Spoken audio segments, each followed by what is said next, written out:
Hello. Hello. Welcome to Youthquake Theater's production of William Shakespeare's Much Ado About Nothing. Halfway through the show, we'll have a short 10-minute intermission. If at any time you need to use the facilities, there's a big blue box over there, also known as a porta potty. But please be sure not to. There will be actors and actresses entering from over there, so please be sure not to intersect paths. During intermission, we'll pass around a basket for donations, which are greatly appreciated. And please make sure to turn off all cell phones, iPads, small children that make noise during the show and interrupt the actors and actresses. Enjoy the show! Small children.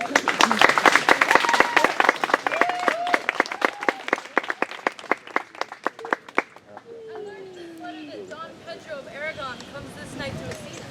He is very near by this. He was not 3 leagues off when I left him. How many gentlemen have you lost in this action? Few of any sort and none of name. Victor is twice himself when the achiever brings home full numbers.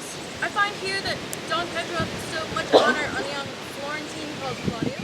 Much deserved on his part and equally remembered by Don Pedro.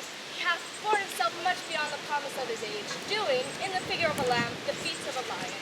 He hath bettered expectation than you can expect of me to tell you now. If you have an uncle here in Messina, it would be very much flattered. Oh, I have already delivered him letters, and there appears much joy in him. So much that joy cannot show itself on his countenance. Did he break out into tears? In great measure. A kind overflow of kindness. There are no pieces truer than those that are so wont. How much better is it to weep at joy than to joy at weeping? I pray you, is Senor Montento returned from the wars or no? I know none of that name, lady. There was none of any such in the army of any sort. What is he that you ask for, niece? My cousin named Senor Benedict of Padua. Oh, he's returned, and as pleasant as the other was. He set up his bills here in Messina, and challenged Cupid at the flight, and my uncle's fool, reading the challenge, subscribed for Cupid, and challenged him at the bird bowl. I pray you, how many hath he killed and eaten in these wars? But how many hath he killed? For indeed I promise to eat all of his killing. Faith, niece, you tax Senor Benedict too much. That he'll be meet with you, I doubt it not. He hath done good service in these wars, lady. You had a musty victual, and he hath hope to eat it. He is a very valiant trencherman. He hath an excellent stomach. And a good soldier too, lady. And a good soldier to a lady. But what is he to a lord? A lord to a lord, a man to a man, and stuffed all with honorable virtue. It is so indeed. He is no less than a stuffed man. But for the stuffing, well, we are all mortal. You must not, sir, mistake my niece. There is a kind of merry war betwixt Senor Benedict and her. They never meet, but there's a skirmish of wit between them. Alas, he gets nothing by that. In our last conflict, 4 of his 5 wits went halting off, and now is the whole man governed with 1. So, that if he have wit enough to keep himself warm, let him bear it, for a difference between himself and his horse, for it is all that he hath left to be known a reasonable creature. I see, lady, the gentleman is not in your books. No, and he were, I would burn myself. But, I pray you, who is his companion? Is there no young squire that will make voyage with him to the devil? He is most in the company of the right noble Claudio. Oh Lord, he will hang upon him like a disease. He is sooner caught than the pestilence, and the taker runs presently mad. God help the noble Claudio. If he have caught the Benedict, it will cost him 1,000 pounds ere he be cured. I'll hold friends with you, lady. Do, good friend. You will never run mad, niece. No, not till a hot January. Don Pedro's approached.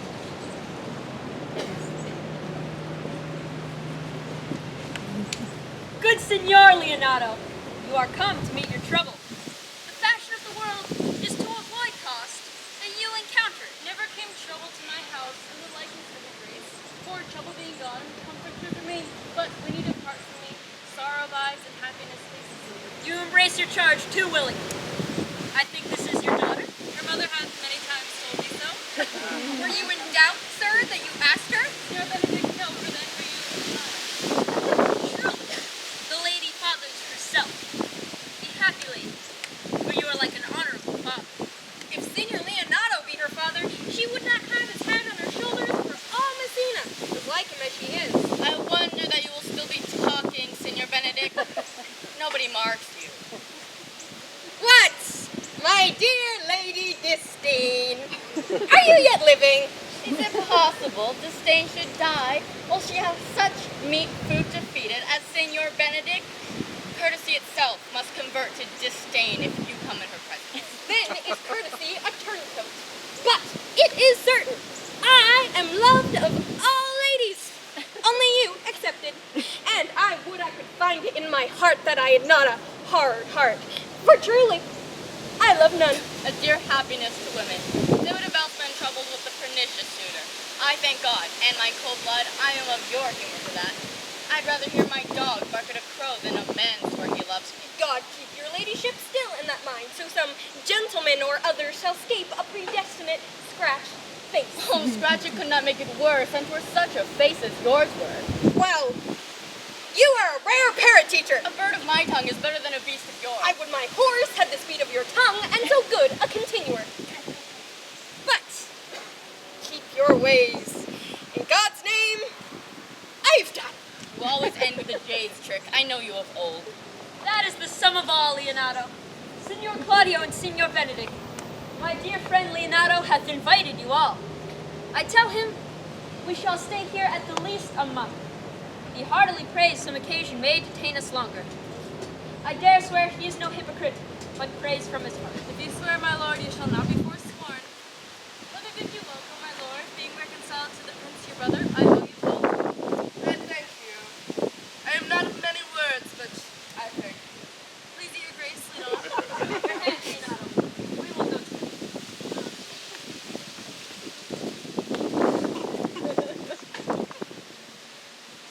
Benedict, didst thou note the daughter of Signor Leonato? I noted her not, but I looked on her. Is she not a modest young lady? Do you question me, as an honest man should do, for my simple true judgment, or would you have me speak after my custom as being a professed tyrant to their sex? No, I pray thee. Speak in sober judgment. Why, i'faith, methinks she's too low for a high praise, too brown for a fair praise, and too little for a great praise. Only this commendation I can afford her, that were she other than she is, she were unhandsome. And being no other but as she is, I do not like her. Thou thinkest I am in sport. I pray thee, tell me truly how thou likest her. Would you buy her that you inquire after her? Can the world buy such a jewel? Yea, and a case to put it into. But speak you this with a sad brow? Or do you play the flouting jack and tell us Cupid is a good hair finder and Vulcan a rare carpenter? Come, in what key shall a man take you into? Go in the song. In mine eye, she is the sweetest lady that ever I looked on. I can see without spectacles yet, and I see no such matter. There's her cousin, and she were not possessed with a fury, exceeds her as much in beauty as the 1st of May to the last of December. But I hope you have no intent to turn husband, have you? I would scarce trust myself. Though I had sworn the contrary, if Hero would be my wife.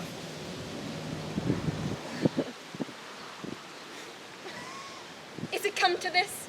Hath not the world one man, but he will wear his cap with suspicion? Shall I never see a bachelor of threescore again? A go-to, if faith, and thou needs thrust thy head into the yoke, wear the print of it, and sigh away Sundays. Look, Don Pedro is returned to see you. What secret hath held you here, that you followed not to Leonato's? I would your grace would constrain me to tell. I charge thee on thy allegiance. You hear, Count Claudio? I can be as secret as a dumb man. I would have you think so, but on my allegiance, mark you this, on my allegiance, he's in love. Now, that's your grace's part. Mark how short his answer is. With hero Leonato, short daughter. This were so, so were it. Like the old hymn, my lord. It is not so, nor 'twas not so. God forbid it should be so. My passion changed, not shortly. God forbid it should be otherwise. Amen if you love her, for the lady is very well worthy. Speak this to fetch me in, my lord. By my troth, I speak my thought. Faith, I spoke by it. And by my 2 faiths and 2 troths, my lord, I spoke mine. That I love her, I feel. That she is worthy, I know. That I neither feel how she should be loved, nor know how she should be worthy, is an opinion that fire cannot melt out of me. I will die in it at the stake. Thou wast ever an obstinate heretic in the despite of beauty. Never could maintain his part, but in the force of his will. That a woman conceived me, I thank her. That she brought me up, I likewise give her most humble thanks. But that I will have a reed sheet winded in my forehead, or hang my bugle in an invisible baldric, all women shall pardon me. Because I will not do them the wrong to mistrust any, I will do myself the right to trust none. And the finest, for the which I may go the finer, I will live a bachelor. I shall see thee, ere I die, look pale with love. With anger, with sickness, or with hunger, my lord, not with love. Prove that I ever lose more blood with love than I get again with drinking. Pick out mine eyes with a ballad maker's pen and hang me up at the door of a brothel house for the sign of blind Cupid. If ever thou dost fall from this faith, thou wilt prove a notable argument. If I do, hang me in a bottle like a cat and shoot at me. And him that hits me, let him be clapped on the shoulder and called Adam. Well, as time shall try, in time the savage bull doth bear the yoke. The savage bull may, but if ever the sensible Benedict bear it, pull off the bull's horns and stick them in my forehead, and let me be vilely painted, and in such letters as they write, "Here is good horse to hire," let them signify under my sign, "Here you may see Benedict, the married man." If this should ever happen, thou wouldst be horn mad. Nay, if Cupid has not spent all his quiver in Venice, thou wilt quake for this shortly. I look for an earthquake too, then. Well, you temporize with the hours. In the meantime, Signor Benedict, repair to Leonato's. Commend me to him and tell him I will not fail him at supper, for indeed he hath made great preparation. I have almost matter enough in me for such an embassage, and so I can make you... To the tuition of God, from my house, if I had it. The 6th of July. Your loving friend, Benedict. Nay, mock not, mock not. The body of your discard is sometimes guarded with fragments, and the guards are but slightly basted on neither. Ere you flout old ends further, examine your conscience. And so, I leave you.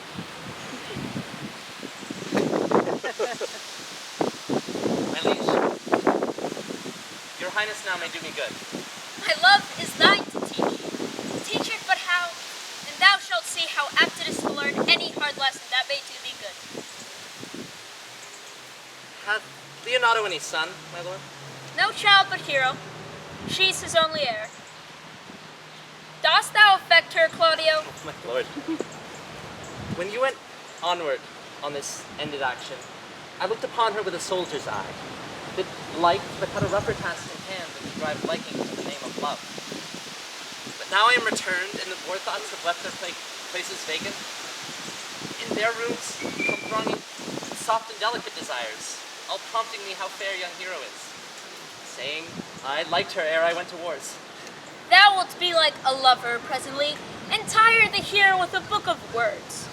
If thou dost love fair Hero, cherish it, and I will break with her and with your father, and thou shalt have her. Was it not to this end that thou beganst to twist so fine a story? Sweetly you do minister to love, that no loves grief by his complexion. But lest my liking might too sudden seem, I would have salved it with a longer treatise. What need the bridge much broader than the flood? The fairest grant is the necessity. 'Tis once thou lovest, and I will fit thee with the remedy. I know we shall have reveling tonight. I will assume thy part in some disguise, and tell fair Hero, I am Claudio, and in her bosom I'll unclasp my heart. amorous tale. And then after, to her father will I brace thee. And the conclusion is, she shall be thine.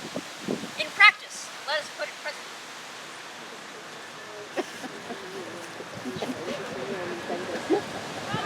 Where is my cousin, your son? Has he provided this music? He is very busy about it. But, brother, I can tell you strange news that you yet dreamt not of, Are they good? as the event stands them. But they have a great cover. They show well out. The Prince and Count Claudio, walking in the thick-pleached alley in my orchard, were thus much overheard by a man of mine. The Prince discovered to Claudio that he loved my niece, your daughter, and meant to acknowledge it this night in a dance. And, if he found her accordant, he meant to take the pleasant time by the top of the simply breakfast one. Hath the fellow any wit that told you this? A good sharp fellow. I will send for him and question him yourself. No, we'll hold it as a dream till it appear itself. But I will acquaint my daughter with all that she may be the better prepared for an answer, if peradventure this be true. Do you, and tell her of it.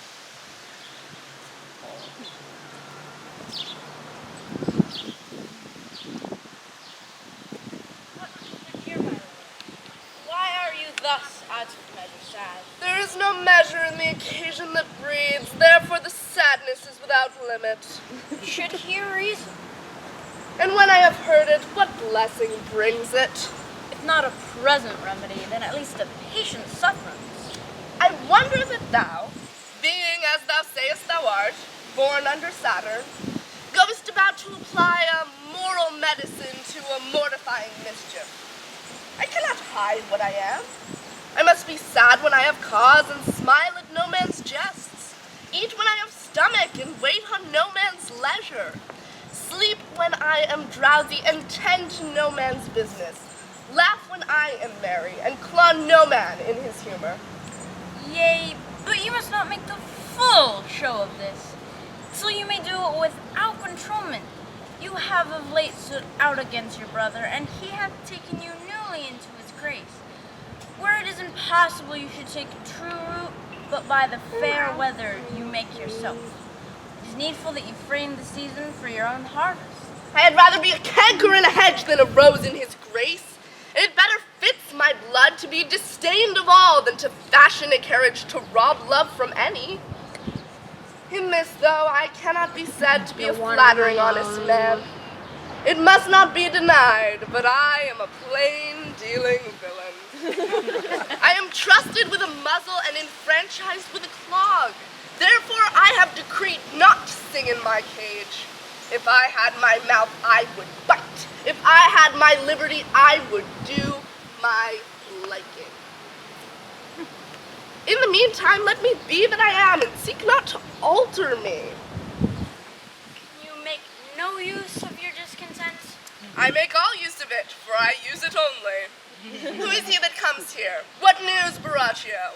I came yonder from a great supper. The prince, your brother, is royally entertained by Leonardo. And I can give you intelligence of an intended marriage.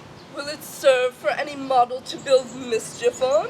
Who is he for a fool that betroths himself to unquietness? Marry, it is your brother's right hand.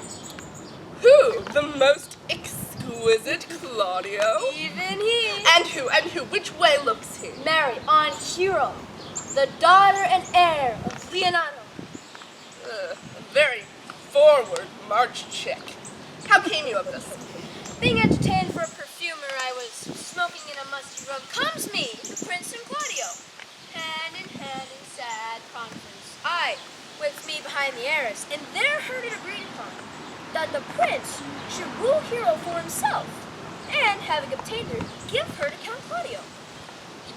Come, let us thither. This will prove food for my displeasure. That young startup hath all the glory of my overthrow. If I can cross him any way, I bless myself every way. You are both sure and will assist me? To the death, my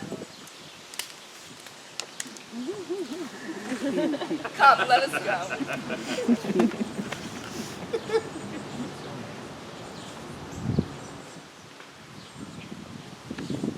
Is not Count John here at supper?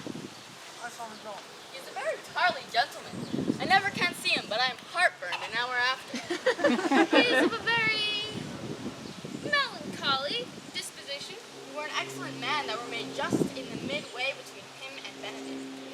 one is too like an image, it says nothing. The other is too like my lady's eldest son, evermore toddling. That have Signor Benedict's tongue and Count John's mouth, that have Count John's melancholy and Signor Benedict's face. With a good leg and a good foot, uncle, and money enough in his purse, such a man would win any woman in the world, if he could get her with will. By my trophies, thou wilt never get thee a husband, if thou be so shrewd of thy tongue. In faith, she's too cursed. Too cursed is more than cursed. I feel less in God's sending that way. For it is said, God sends a cursed cow short horns, but a cow too cursed, he sends none. So, by being too cursed, God will send you no one. Just if he send me no husband, for which the blessing I am at him, upon my knees, every morning and evening. Lord, I could not endure a husband with a beard on his face. I had rather lie in the woolen. You may light on a husband that hath no beard. And what should I do with him? Dress him in my apparel and make him my waiting gentlewoman?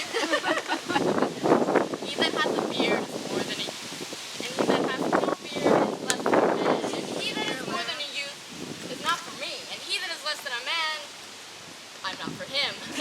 Therefore, I will take 6 pence in earnest of the bear ward, and lead his apes into hell. Well then, go you into hell? No, but to the gate. And there will the devil meet me, like an old cuckold with horns upon his head, and say, get you to heaven, Beatrice. Get you to heaven. Here's no place for you maids. And so, deliver I up my apes, and away to St. Peter for the heavens. He shows me where the bachelors sit, and there live we, as merry as the day is long. Well, niece, I trust you will be ruled by a father. Yes, faith, it is my cousin's duty to make courtesy and say, Father, as it please you. But, for all that, let him be a handsome fellow, or else make another courtesy and say, Father, as it pleases me. Well, Lise, I hope to see you one day fitted as a husband. Not till God makes men of some other metal than earth. Would it not grieve a woman to be overmastered, fierce, a valiant dust, to make an account of her life to a clod of wayward marl? No, uncle, I'll not. Idle sons are my brethren, and truly I hold it a sin to match in my kinsmen. Daughter, remember what I told you. If the prince do solicit you in our time, know your answer. The fault will be in the music, cousin, for if you be not wooed in good time, if the prince be too important, tell him there is a measure in everything, and so damn nothing. For hear me, hero, wooing, wedding, and repenting is as a Scotch jig, a measure, and a syncopate. The first jig is hot and hasty as a Scotch jig, and full as fantastic.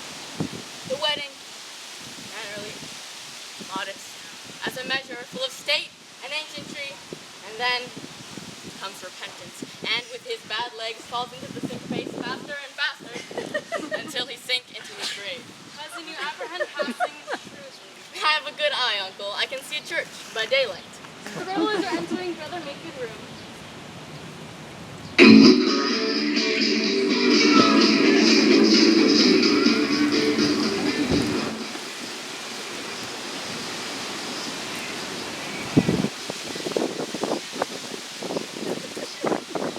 Lady! Will you walk about with your friend? So you walk softly and look sweetly and say nothing. I'm yours for the walk, and especially when I walk away, with me in your company. I may say so when I please, and when please you to say so, when I like your favor. For God forbid the lute be like a case. My visor is Philemon's roof. Within the house is drove. Well, then your visor should be fetched. Speak low, if you speak low. Well, I would you did like me, so would not I for your own sake, for I have many ill qualities. Which is one, I say my prayers aloud, and I love you the better, and the hearers may cry, Amen. God match me with a good dancer. Amen. And God keep me out of my sight when the dance is done. Answer, clerk. No more words, the clerk is answered. I know you well enough. You are Signor Antonio. As a warn, I'm not. I know you by the waggling of your head. To tell you the truth, I can't. You can never do so ill well, unless you're the very man. Here's his right hand up and down. You are me. You are me. As a warn, I am not. Come. You think I do not know you by your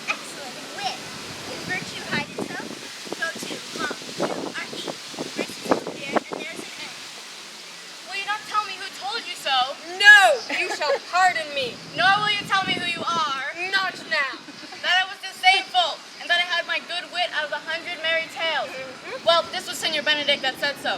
What's he? I'm sure you know him well enough. Not I. Believe me. Did he never make you laugh? I pray you. What is he? Why, he is the prince's jester. A very dull fool. His only gift is in devising impossible slanders. None but libertines delight in him. And the commendation is not in his wit. No, but in his villainy. I'm sure he is in the fleet. I would he had boarded me. When I know the gentleman, I'll tell him what you say.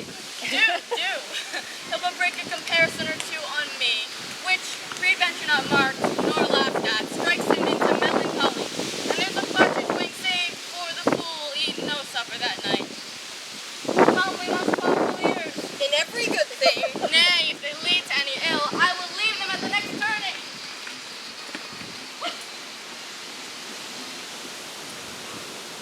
Sure, my brother is amorous on Hero, and hath withdrawn her father to break with him about it. The ladies follow her, and but one advisor remains. And that is Claudio. I know him by his bearing.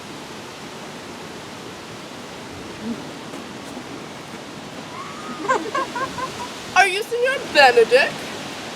Ha! You know me well. Sir, you are very near my brother in his love. He is amorous on Hero.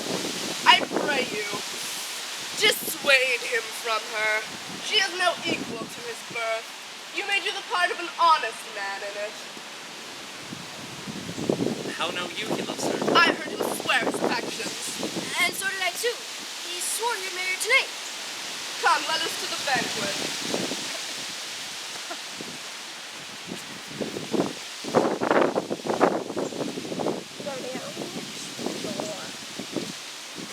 Thus answer I in name of Benedict. But hear these ill news with the ears of Claudia. 'Tis certain so. The prince moves for himself. Friendship is constant in all other things, save in the office and affairs of love. Therefore, all hearts in love use their own tongue. Let every eye negotiate for itself. Beauty is a witch, against whose charms fate melted into blood. This is an accident, hourly proof, which I mistrusted not. Farewell, therefore, hero.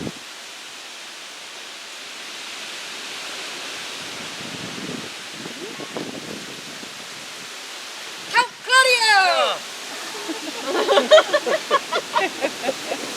Yea, the same. Come, will you go with me? Whither? Even to the next willow. About your own business, County. What fashion will you wear your garland of? About your neck, like a usurer's chain, or under your arm, like a lieutenant's scarf? You must wear it one way, for the prince has got your hero!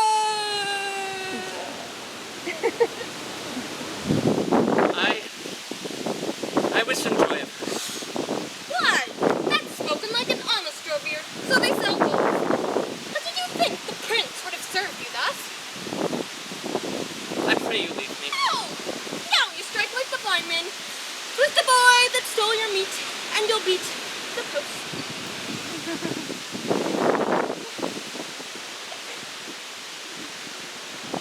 It will not be. I'll leave you.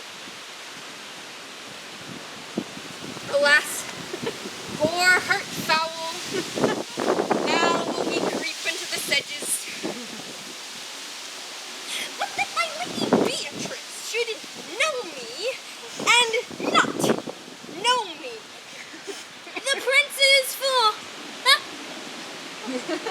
It may be I go under that title because I am married. But yea, there I am apt to do myself wrong. I am not so reputed. It is the base, no bitter exposition of Beatrice that thus has put the world into her person and so gives me out. Well, I will be revenged as I may. Now, Signor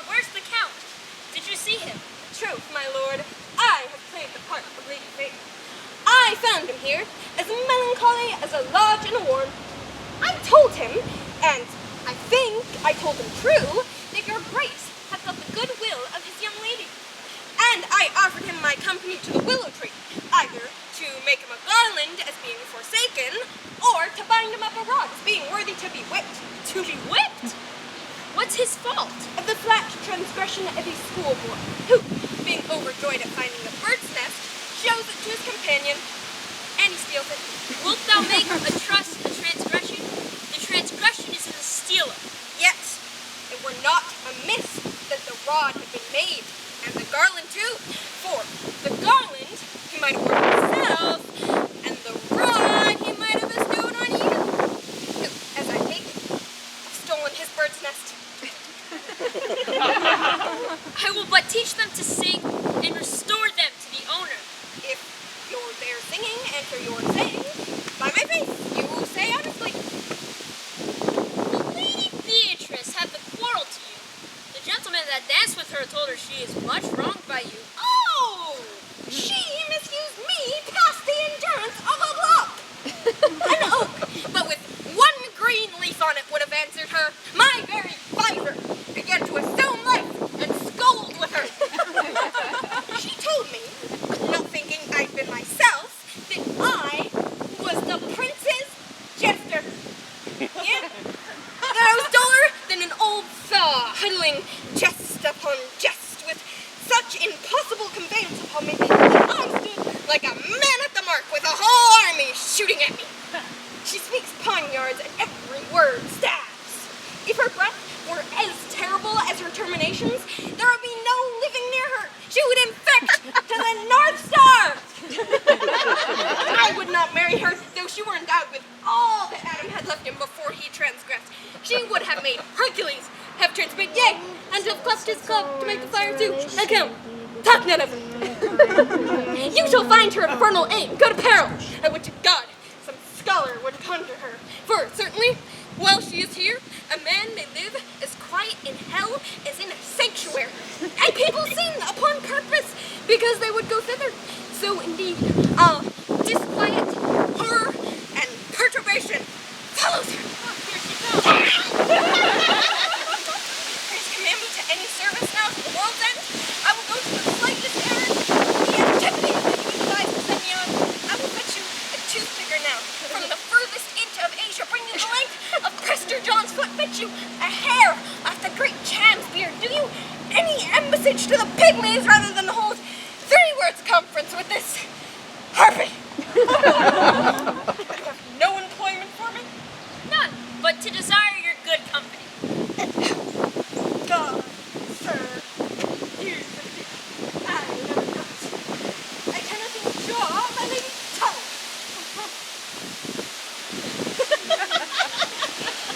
Come, lady, come.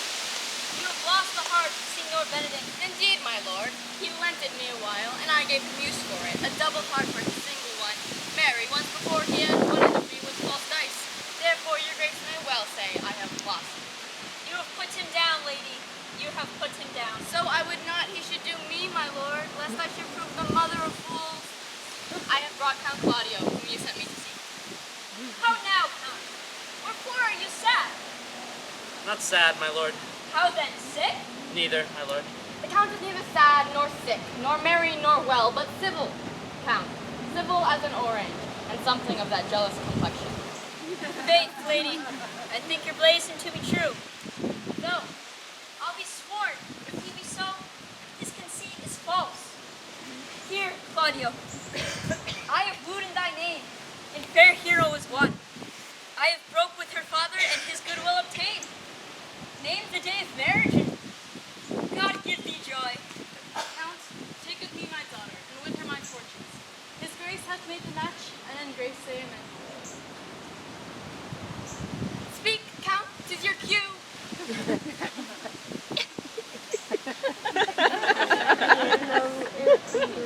Silence is the perfectest herald of joy. I were but little happy if I could say how much. Lady, as you are mine, I am yours. I give away myself for you and dote upon the exchange. Speak, cousin, or if you cannot, stop his mouth with a kiss, and let him not speak neither. Faith, lady, you of a merry heart. Nay, my lord, I think this poor fool keeps me on the wing side of care. My cousin tells him in his ear that she is in her heart. So she doth, cousin. Good lord, for a lion. Thus goes everyone to the world but I. And I am sunburned. I may sit in a corner and cry, hi-ho, for a husband. Lady Beatrice, I will get you one.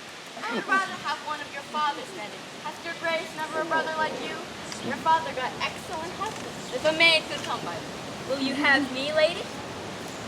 No, my lord, unless I may have another for working days. Your grace is too costly to wear every day. But I beseech your grace, pardon me. I was born to speak all mirth and no matter. Your silence most offends me, and to be merry best becomes you, for, out of question, you were born in a merry hour. No, sure, my lord. My mother cried, but then there was a star danced, and under that was I born. Cousins, God give you joy. Niece, will you look to those things I cry you mercy, uncle, by your grace's pardon. By my troth, a pleasant-spirited lady. There is little of the melancholy element in her, for she is never sad when she sleeps, and not ever sad then, for I have heard my daughter say she had often dreamt of unhappiness and waked herself with laughter. She cannot endure to hear tell of a husband. Oh, by no means. She mocks all her wooers out of suit. She were an excellent wife for Benedict. My lord, if they were but a week married, they would talk themselves mad. Count Claudio, when mean you to go to church? Tomorrow, my lord. Time goes on crutches to love with all his rights.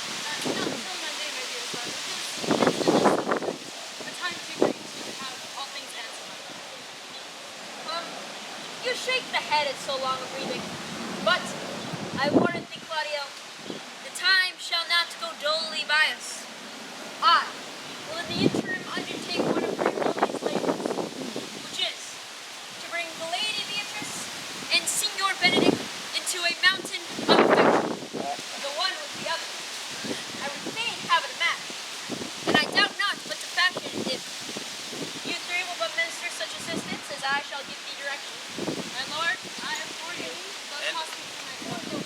And I, my lord. And you too, gentle hero? I will do any modest office, my lord, to help my cousin to a good husband. And Benedict is not the unhopefullest husband that I know. Thus far can I praise him. He is of a noble strain, of approved valor and confirmed honesty. I will teach you how to humor your cousin, that she shall fall in love with Benedict. And I, with your two thumbs, will so practice on Benedict that, in despite of his quick wit and his queasy stomach, he shall fall in love with Beatrice. If we can do this, Cupid is no longer our. His glory shall be ours, for we are the only lovers. And I will tell you.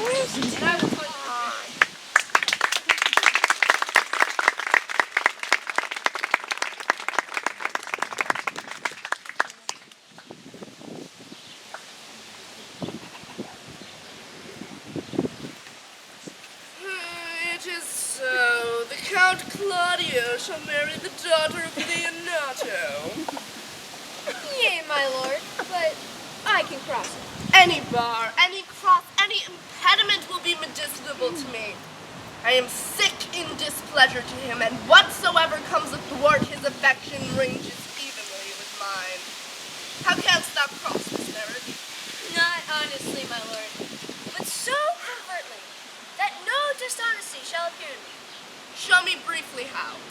I think I told your lordship years since how I am much in the favor of Margaret, the waiting gentlewoman to Hero. I remember. I can, at any unseasonable instant of the night, appoint him to look out her lady's chamber window. What life is in that to be the death of this marriage? The poison of that lies in you to temper. Go to the prince your brother. Spare not tell him that he hath wronged his honor in marrying the renowned Claudio, whose estimation do you mightily hold up to a contaminated stale such one as Hero. What proof shall I make of that? Proof enough to misuse the prince, to vex Claudio, to undo Hero,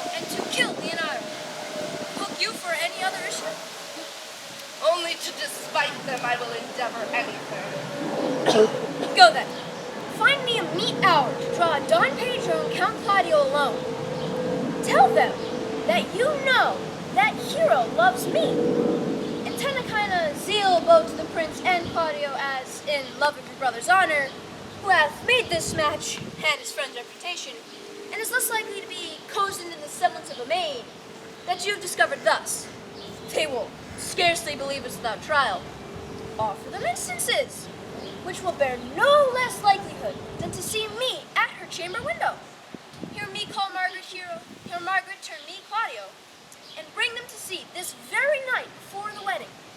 For in the meantime I will so fashion the matter that hero shall be absent, and there will appear such seeming truth in hero's disloyalty that jealousy shall be called assurance, and all the preparation overthrown.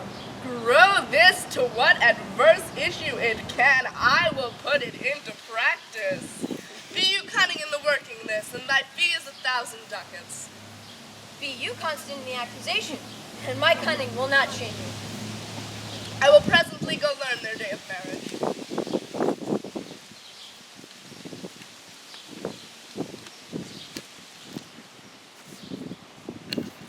I do much wonder that one man, seeing how another is made the fool when he dedicates his behaviors to love, will, after he hath laughed at such shallow follies in others, become the argument of his own scorn by falling in love. And such a man is Claudio. I've known when there was no music in him but the drum and the fife, and now he had rather hear the tabor and the pipe. I've known when he would have walked 10 mile afoot to see a good armor, and now will he lie 10 nights awake carving the fashion of a new doublet. He was wont to speak plain and to the purpose like an honest man and a soldier, and now is he turned to orthography. His words are a very fantastical banquet, just so many strange dishes. May I be so converted and see with these eyes? I cannot tell. I think not. Thou'll not be sworn, but love may transform me to an oyster. But I'll take my oath on it. Till he hath made an oyster of me, he shall never make me such a fool. One woman is fair, yet I am well. Another is wise, yet I am well. Another virtuous, yet I am well. But till all these graces be in one woman shall not come in my face. Rich she shall be, that's her. Wise, or I'll not. Virtuous, or I'll never cheapen her. Fair, or I'll never look on her. Mild, or come not near me. Noble, or not I for an angel. Of good discourse, an excellent musician, and her hair shall be of what color it please God. Look, the prince and Miss Your Love alike.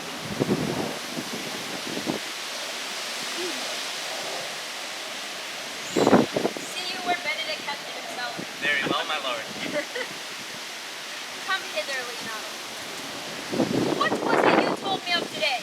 That your niece, Beatrice, was in love with Signor Benedict? Oh, aye.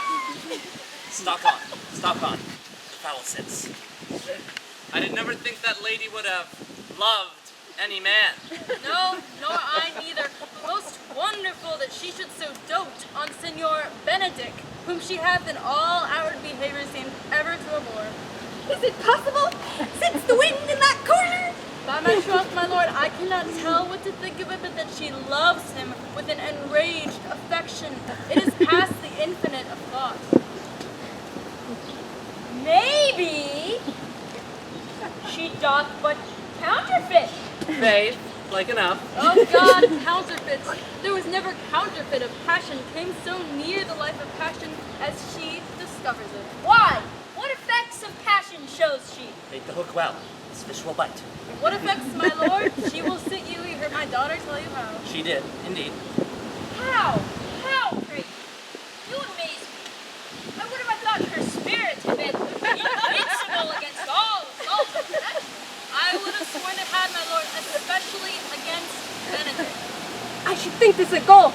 the white-bearded fellow speaks it. Knavery cannot sure hide itself in such reverence. He hath taken the infection. Hold it up. Hath she made her affection known to Benedict? No, and swears she never will. That's her form. It's true indeed. Just take So your daughter says, shall I, says she, that have so often counted him with scorn, write to him that I love him? This does she now, and she is beginning to she'll be up 20 times a night, and there will she sit with her smoke till she have writ a sheet of paper. My daughter tells us all. You talk now of a sheet of paper. I remember a pretty jest your daughter told us of. Oh, that she had written and was reading it over, she found Benedict and Beatrice between the sheets. That. Oh, she tore the letter into 1,000 halfpence, railed at herself, that she should be so immodest to write to one that she knew would flout her. I measured him, says she, by my own spirit, for I should flout him. If he writ to me, yea, though I love him, I should. Then, down upon her knees she falls, weeps, sobs, beats her heart, tears her hair, prays, curses. Oh, sweet Benedict, God give me patience.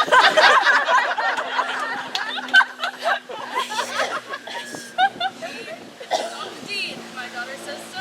And the ecstasy of so much overborne her that my daughter is sometime afeard she will do a desperate outrage to herself. It is very true. 'Twere good that Benedict knew of it by some other. She will not discover it. We're good, think you? Hero thinks surely she will die.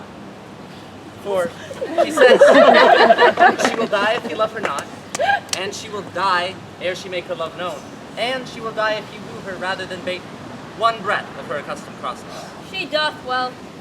She should make tender of her love. 'Tis very possible he'll scorn it for the man. As you know all, hath the contemptible spirit. He is a very proper man. He doth indeed show a good outward happiness. Before God, and in my mind, very wise.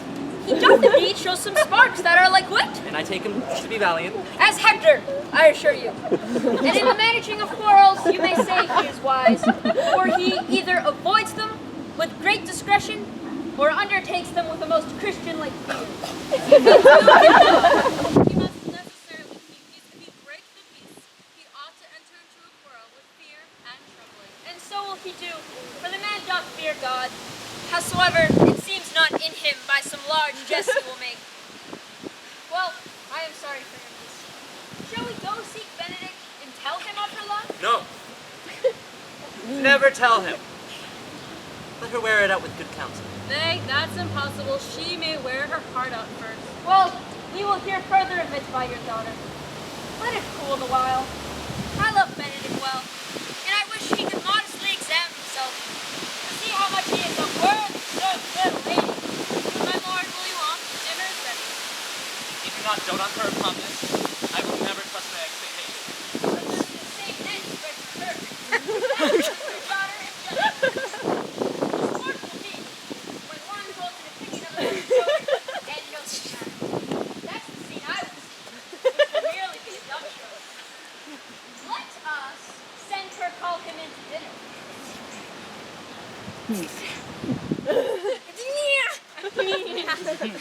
This can be no trick. The conference was sadly born. They have the truth of this from Hero.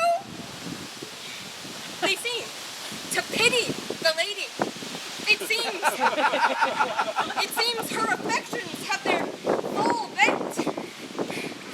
Love me.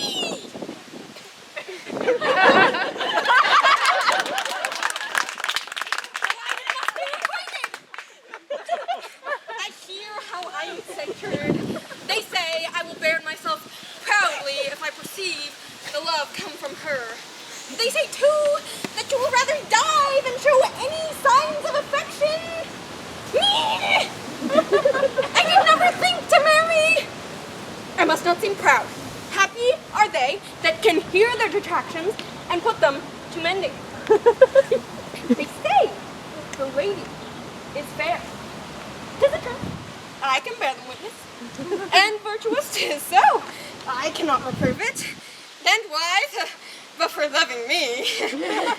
By my faith, it is no great addition to her wit, nor no great argument of her folly, for I will be horribly in love with her.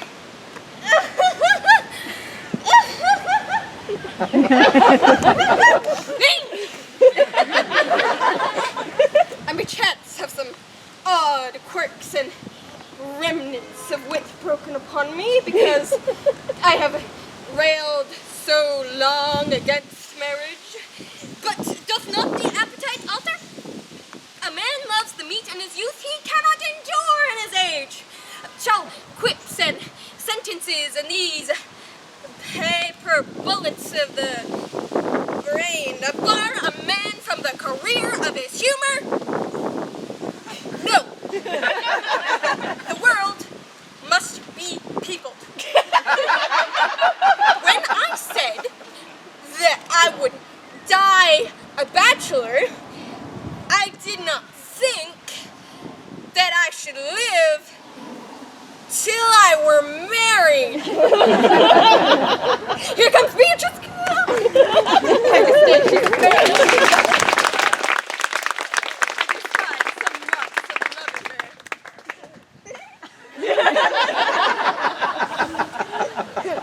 Against my will, I am sent to bid you come to dinner. Fair Beatrice, I thank you for your pains. I took no more pains for those things than you take pains to thank me. If it had been painful, I would have not come. You take pleasure, then, in the message? Yea, so much as you may take upon a knife's point and choke a dog withal. You have no stomach, senor. Fare you well.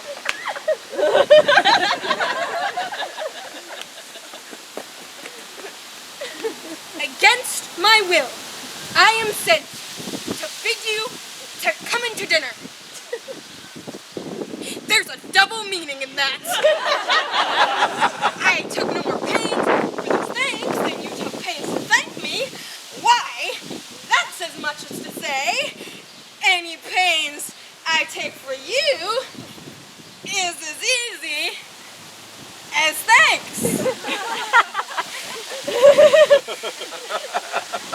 If I do not take pity on her, I am the villain.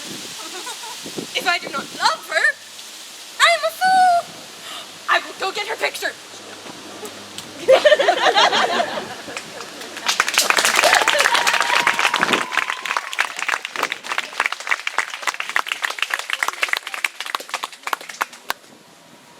Good Margaret, run thee to the parlor. There shalt thou find my cousin Beatrice proposing with the prince and Claudio. Whisper her ear and tell her I and Ursula walk in the orchard, and our whole discourse is all of her. Say that thou overheardst us, and bid her steal into the pleached bower, where honeysuckles, ripened by the sun, forbid the sun to enter, like favorites, made proud by princes, that advanced their pride against that power that bred it. There will she hide her to listen our purpose. This is thy office. Fare thee well in it, and leave us alone. I'll make her come, I warrant you, presently. Now, Ursula, when Beatrice doth come, as we do trace this alley up and down, our talk must only be of Benedict. When I do name him, let it be thy part, to praise him more than ever men merit. My talk to thee must be how Benedict is sick in love with Beatrice. Of this matter is little crafty Cupid's arrow made, that only wounds by hearsay. Now begin, for look where Beatrice, like a lapwing runs, close by the ground, to hear our conference. The pleasantest angling is to see the pit, cut with her golden oars the silver stream, and greedily devour the treacherous bait. So angle we for Beatrice, even now, is couched in the woodbine coverture. Fear you not my part of the dialogue. Then go we near her, let her ear lose nothing of the false, sweet bait that we lay forth. No, truly, Ursula, she is too disdainful. I know her spirits are as coy and wild as haggard over the rock. But are you sure that Benedict loves Beatrice so entirely? So says the prince and mine, who trow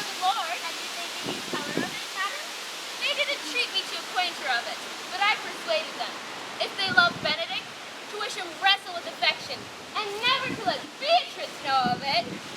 Why did you tell us? Did not the gentleman or report the events of a Beatrice of that time? Oh, God of love, I know you didn't deserve as much as maybe you, poor man, but nature never framed a woman's heart of prouder stuff than that of Beatrice.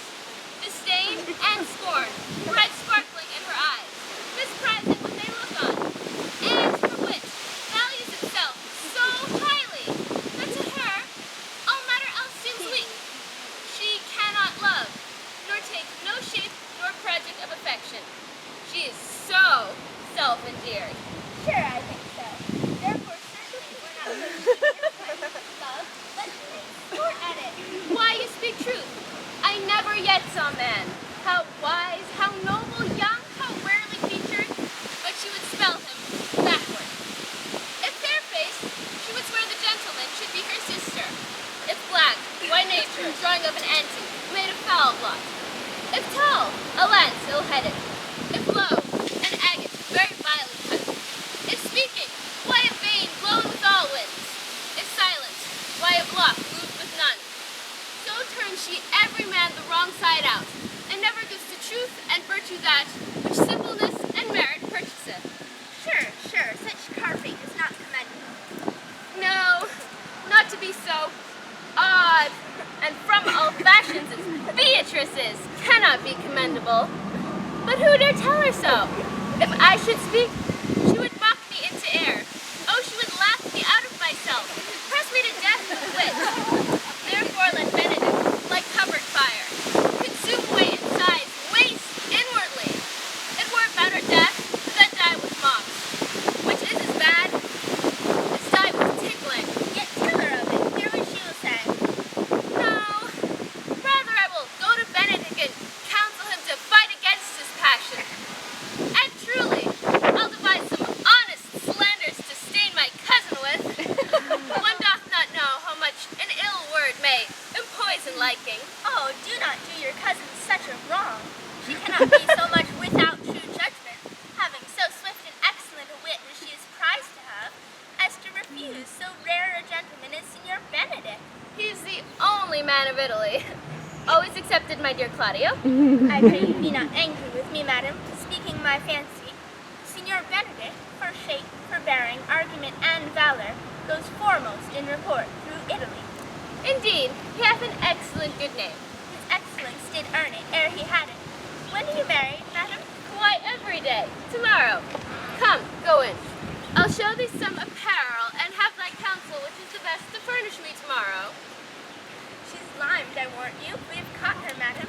If it prove so, then loving goes by halves. Some Cupid kills with arrows, some with traps. What fire is in my ear? Can this be true? Stand I condemned for pride and scorn so much? Contempt, farewell, and maiden pride adieu, no glory lives behind the backs of such. And Benedict, love on, I will requite thee, taming my wild heart to thy loving hand. Thou dost love, my kindness shall incite thee to bind our loves up in holy band. For others say that thou dost deserve, and I believe it better than reporting.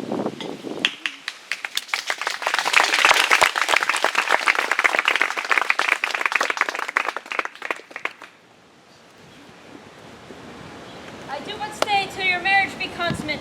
Then go I toward Aragon. I'll bring you thither, my lord, if you'll vouchsafe me. Nay, thous be as great a soil in the new gloss of your marriage as to show a child his new coat and forbid him to wear it. I will only be bold with Benedict for his company. For, from the crown of his head to the sole of his foot, he is all mirth. He hath twice or thrice cut Cupid's bowstring. The little hangman dare not shoot at him.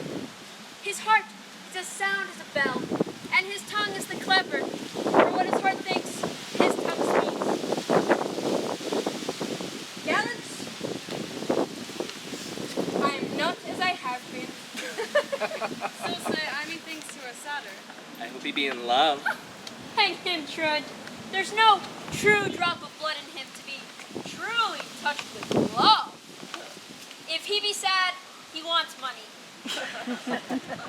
I have the toothache. Right. Hang it.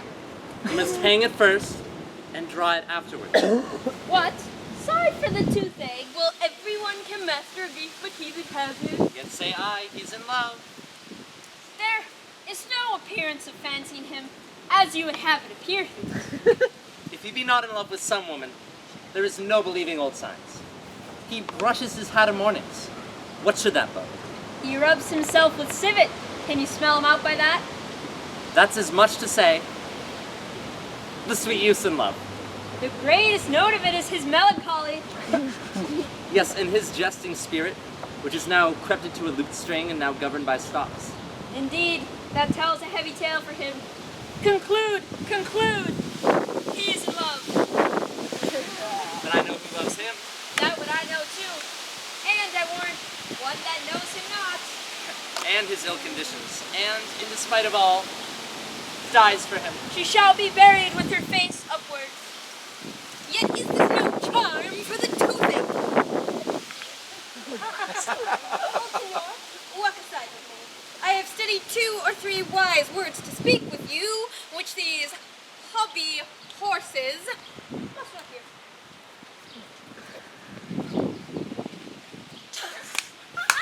For my life to break with him about Beatrice. 'Tis even so. But Hero and Margaret have by this played their parts with Beatrice, and then the 2 bears will not bite one another when they meet.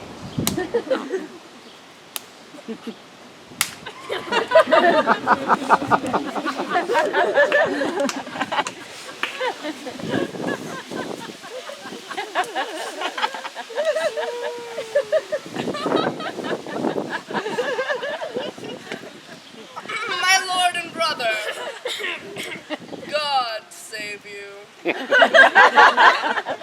Good day, brother. If your leisure served, I would speak with you. In private? If it please you, yet Count Claudio may hear, for what I would speak of concerns him. What's the matter? Means your lordship to be married tomorrow. You know he does. I know not that when he knows what I know. If there be any impediment, I pray you discover. You may think I love you not. Let that appear hereafter. A name better of me by that I now will manifest. For my brother, I think he holds you well, and in dearness of heart hath hoped to effect your ensuing marriage. Surely suit ill spent and labor ill bestowed. Why? What's the matter? Well, I came here to tell you, and circumstances shortened, for she has been too long a talking of. The lady is disloyal. Who? Hero? Even she, Leonardo's hero, your hero, every man's hero. Disloyal? The word is too good to paint out her wickedness. I could say she was worse. Think you of a worse title, and I will fit her to it. Wonder not till further warrant, but go with me tonight. You shall see her chamber window entered, even the night before her wedding day. If you love her then, tomorrow wed her. But it would better fit your honor to change your mind. Would this be so? I will not think it. If you dare not trust that you see, confess not that you know. If you will follow me, I will show you enough. And when you have seen more and heard more, proceed accordingly. If I see anything why I should not marry her, tomorrow in the congregation where I should wed, there will I shame her. And as I would for thee to obtain her, I will join with thee to disgrace her. I will not disparage her any farther till you are my witnesses.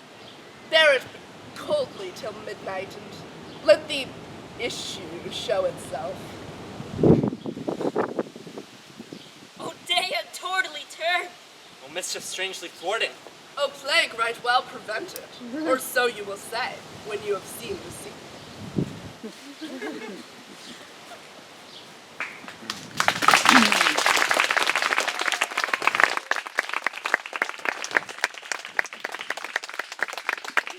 Ladies and gentlemen, thank you very much for watching the first half of Youthquake Theater's production of William Shakespeare's Much Ado About Nothing. Thank you. But they should suffer salvation of audience. Nay, that's what punishment's too good for them, if you should have any allegiance in them, being chosen for the prince's watch. Well, in their charge, they are married. First, who think you the most desertless man to be constable? You Oakley, sir, or George Sequel, for they can both read and write. Come hither, neighbor. God hath blessed you with a good name. To be a well-favored man is the gift of fortune, but to write and read comes by nature. Both which, Master Constable. You have. I knew it would be your answer. Well, for your favor, sir, why, give God thanks, and make no boast of it. And for your writing and reading, let that appear when there is no need of such vanity. You are thought here to be the most senseless and fit man for the constable of the watch. Therefore, bear you the lantern.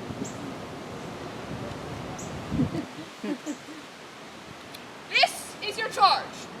You shall comprehend all vulgar men. You shall bid any man stand in the prince's name. How if he will not stand? Why then, take no note of him, but let him go.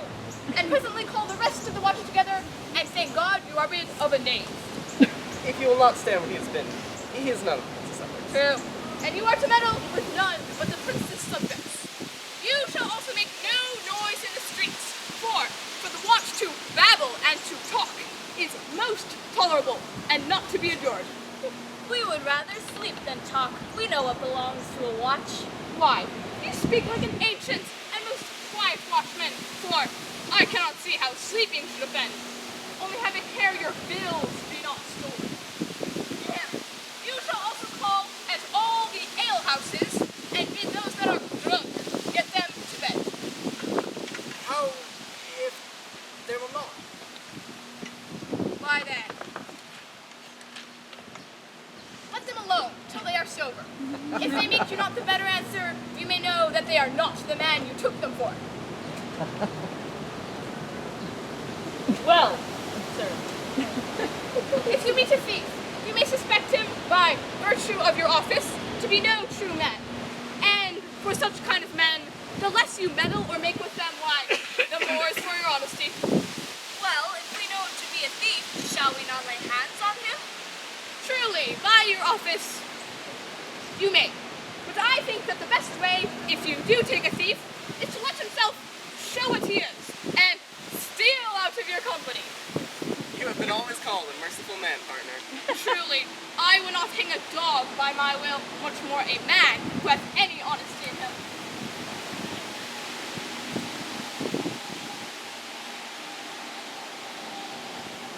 If you hear a child cry in the night, you must call to the nurse and bid her still it. How if the nurse be asleep and will not hear us? Why then, let the child wake her with crying, for the ewe that will not hear its lamb when it bays will never answer a calf when it bleats. 'Tis very true. This is the end of the charge. You, constable, represent the prince's own person. If you meet the prince tonight, you may stay him. Well, good night. And there be any matter of great chances, call upon me. Keep your fellows counsel on your own, and good night. Come, neighbor. Well, masters, we hear our charge. Let us go sit upon the church bench till 2, and then all to bed. One more word, masters. I pray you, watch about Signor Leonato's door.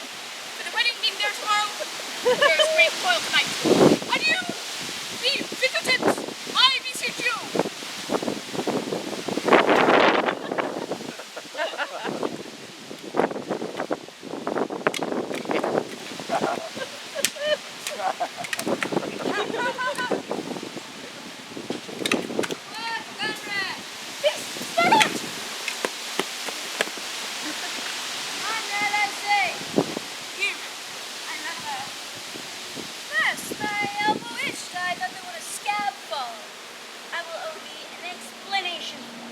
and now forward with thy tale.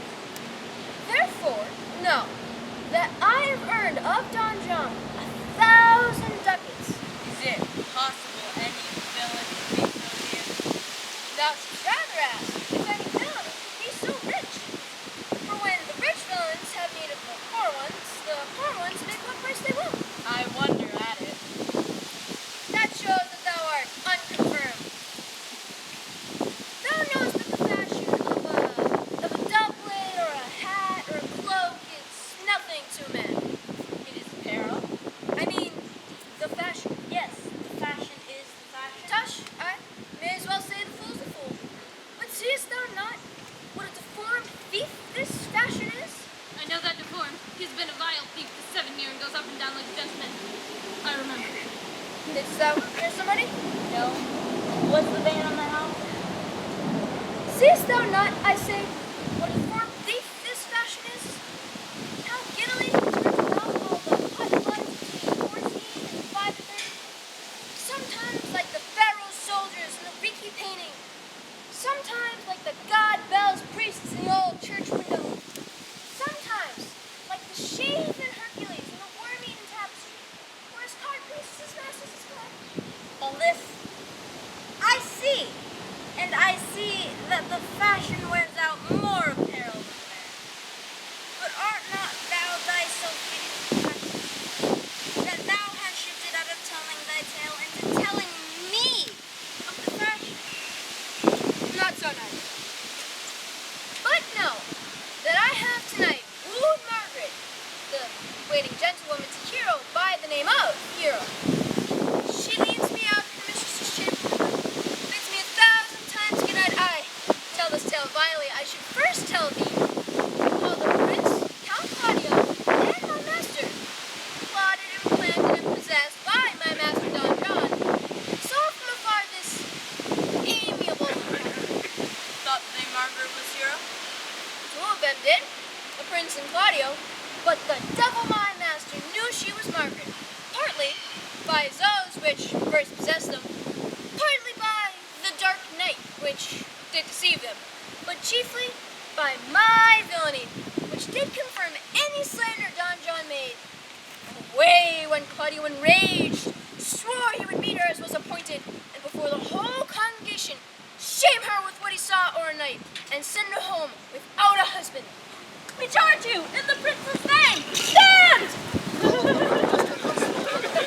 Here we cover the most dangerous bit of country that ever was known in the Commonwealth. And what deformed is one of them. I know him. He wears a watch. Masters! You struck the Lord forth, I warrant you! Never speak. We charge you. Let us obey you to go with us. I warrant you! Come, we'll obey you.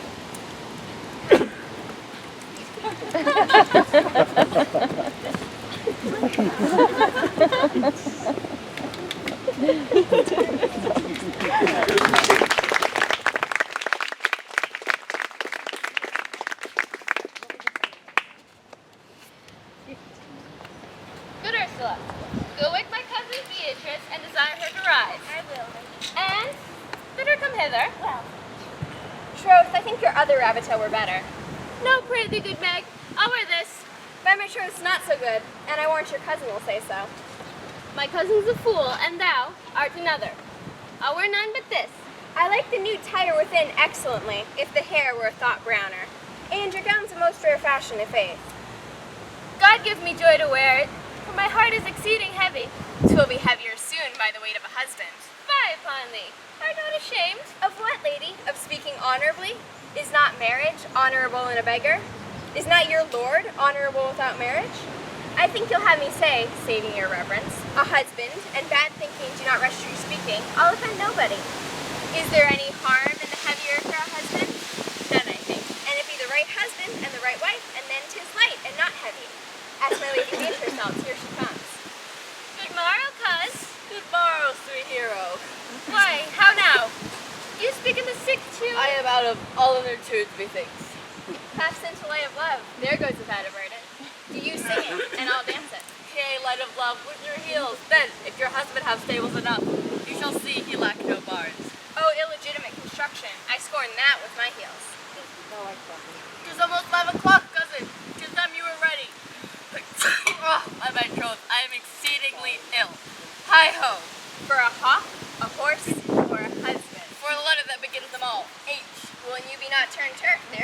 sailing by the star. What means the full trout? Nothing I, but God send everyone their heart's desire. By my troth, I am sick. Get you some of this distilled Cardus Benedictus and lay it to your heart. It's the only thing for a qualm. There thou prickest her with a thistle. Benedictus! Why, Benedictus, you have some moral in this. Benedictus. Moral? No, by my troth, I have no moral meaning. I meant plain holy thistle. You may think, perchance, that I think that you are in love. Nay, by Our Lady, I'm not such a fool as to think what I list, nor I list not to think what I can, nor indeed I cannot think. For if I were to think my heart out of thinking that you are in love, or that you will be in love, or that you can be in love, yet Benedict was such another, and now he is the man. He swore he would never marry, yet, in spite of his heart, he eats his meat without grudging. And how you may be converted, I know not. Methinks you look with your eyes, as other women do. What pace is this that thy tongue keeps? Not a false god. Madam, withdraw. The prince, the count, Signor Benedict, Don John, and all the gallants of the town are come to fetch you to church. Help to dress me, good cuz, good Meg, good Ursula.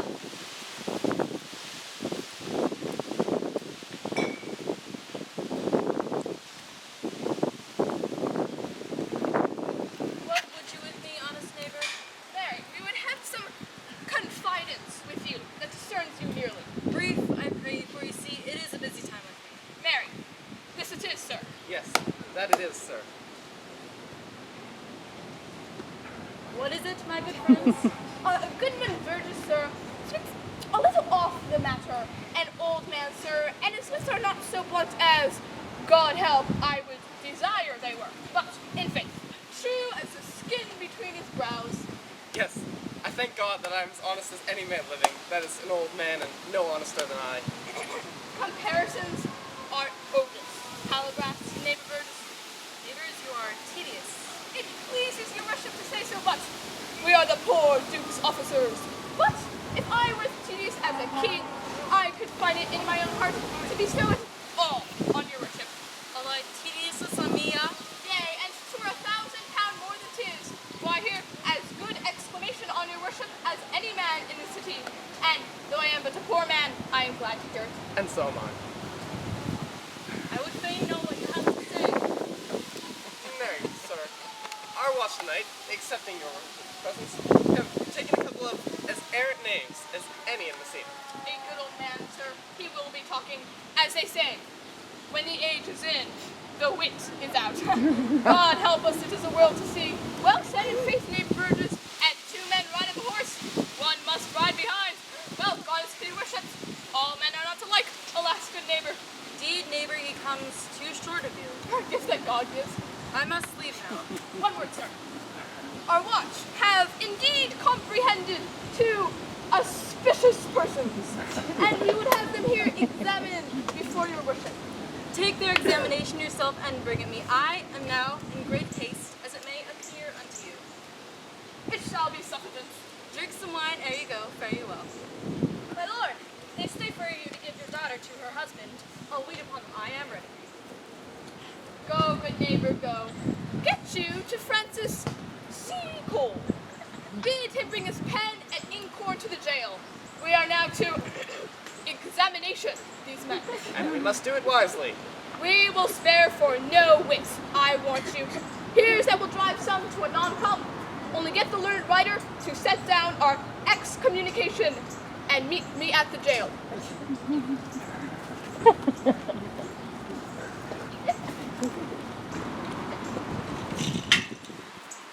friar, be brief. Only to the plain form of marriage, and you shall recount their particular duties afterward.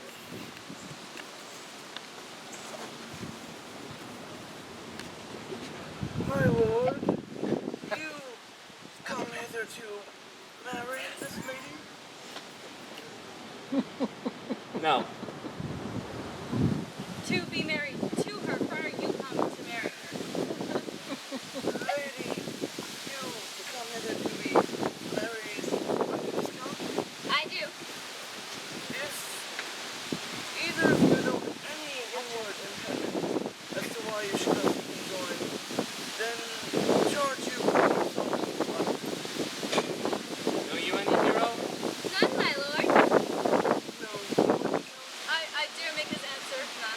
what men dare do, what men may do, and daily do not knowing what they do. How now? Interjections! Why be some of laughing, such as ha ha ha ha?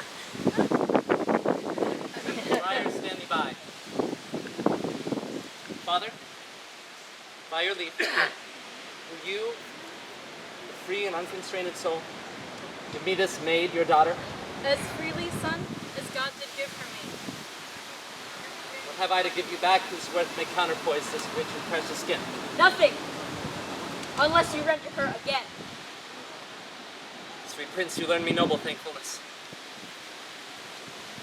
There, Leonardo! Take her back again. Put up this rotten orange to your friend. She was but the sign and semblance of her honor. How like a maid she blushes. But what authority and show of truth can cunning said cover itself without? I swear, while you did see her, that she were amazed by these exterior shows. She is none. She knows the heat of a luxurious bed. Blushes guilty to some modesty. What do you mean, my lord? Not to be married. In my soul, would approve it wanton. Dear my lord, if you, in your own proof, have vanquished the resistance of her youth and made defeat of her virginity. I know what you would say. If I have known her, you would say she did embrace me as a husband. So extenuate the forehand sin. No, Leonardo, I never tempted her with words of love, but as a brother to his sister showed bashful sincerity and comely love. And seemed I ever otherwise to you? Out on thee seeming. You seem to me as Diane in her orb, as chaste as the bud ere it be blown. You are more intemperate in your blood than Venus, or those pampered animals which raved in savage sensuality. It is my lord well that you speak so wise. Sweet prince, why speak not you? What should I speak? I stand dishonored that have gone about to link my dear friend to a common stale. Are these things spoken or do I but dream? Sir, they are spoken and these things are true. This looks not like a nuptial. God. Leonardo, stand I here? Is this the prince? Is this the prince's brother? Is his face heroes? Are our eyes our own? All this is true, but what of this, my lord? Let me move but one question to your daughter. By that fatherly and kindly power you have in her, bid her answer truly. I charge thee do so, as thou art my child. Oh, God defend me! How am I beset? What kind of catechized call you this? To make you answer truly to your name. Is it not Hero? Who can blot that name with any just reproach? Mary, that can hero. Hero itself could blot out hero's virtue. What man was she talking yesterday? Out of your window betwixt 12 and 1.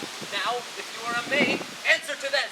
I talked with no man at that hour, my lord. Why, then you are no maiden.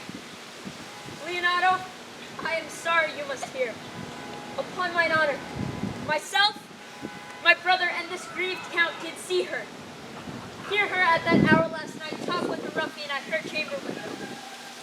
Have indeed, most like a liberal villain, confessed the vile encounters they have had.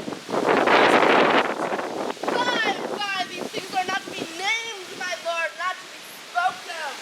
There is not chastity enough in language without offense to utter them. Thus, pretty lady, I am sorry for thy much. Hero, the hero hast thou been. Half thy outward graces have been placed about thy thoughts, counsels of thy heart. Fare thee well, most foul, most fair, of pure piety and pious spirit. He shall lock up all the gates of love, and on my eyelids shall conjecture hang, to turn all beauty into thoughts of harm. Never shall it more be gracious. Have no man's daggers your points for me? Why, how now, cousin? Wherefore sink you down? Come, let us go. These things come thus to light. Smother her spirit down. How doth the lady? Dead, I speak. Help, uncle, hero, my hero, Uncle Senor Benedict Friar. Oh wait, take not away thy heavy hands. Death is the fairest cover for his shames that may be wished for. Why, how now, cousin hero? I have done for fellow governor? Yea, wherefore should she not? Wherefore? Why, doth not every earthly thing cry shame upon her? Could she here deny the story that is printed in her blood? Do not live. Do not hope as I die, for did I think thou wouldst not quickly die, that I thy spirits were stronger than thy shames? My selfhood, on the rearward of reproaches, strike at thy life. Grieved I had but one. Chid I, for at that frugal nature's way. Oh, one too much by you. Had I won, why ever was thou welcome in my eyes? Why had I not with charitable hand took up a beggar's issue of my gates, whom smirched thus and marred with infamy? I might have said, no part of it is mine. This shame derives itself from unknown causes. But mine, and mine I loved, and mine I praised, and mine that I was proud on, and mine so much that I myself was to myself not mine, valuing of her. Why she is fallen into a pit of ache, that the wide sea hath drops too few to wash her clean again, and salt too little which may season again to her foul-tainted flesh. Sir, be patient. For mine own part, I am so attired in wonder, I know not what to say. On my soul, my cousin is belied. Lady, were you her bedfellow last night? No, truly not. Although until last night I have this 12 months been her bedfellow. Confirmed. Oh, the stronger maid which was before barred up there was of iron. Would the two princes lie, and Claudio lie, who loved her so that, speaking of her foulness, washed her with tears? Hence from her, let her die. Hear me a little, for I've only been silent so long and given way to this course of fortune. I have by no means made a powerful blushing apparatus to enter her face, and about an innocent shame, angel whitening, may beat away those blushes, and in her eyes there hath appeared a fire to burn away these errors which the princes hold against her maiden truth. Call me a fool. Trust not my readings, nor observations, which, with some experimental skill, do warrant the tenor of my book. Trust not my age, reverence, calling, nor divinity, if this sweet lady does not lie guiltless here, under some biting error. Friar, it cannot be. Thou seest that the only grace that she has left is that she will not add to her damnation. A sin of perjury, she not denies it. Why seekest thou then to cover with excuse the years of her nakedness? Lady, which matters do you want to say? They know that to accuse me. I know none. If I know more of any man alive than that which made modesty to thwart, let all my sins lie bursting. O my father, prove you that any man with me converse at hours unmeet, or that I yesterday maintained the change of words with any creature. Refuse me, hate me, torture me to death. There is something strange in this prison. Two of them have the very bent of honor, and if their wisdoms be misled in this, the practice of it lives in John, the bastard, whose spirits toil in frame of villainies. I know not. They speak the truth of her, these hands shall tear her. If they do wrong her honor, the proudest of them shall well hear of it.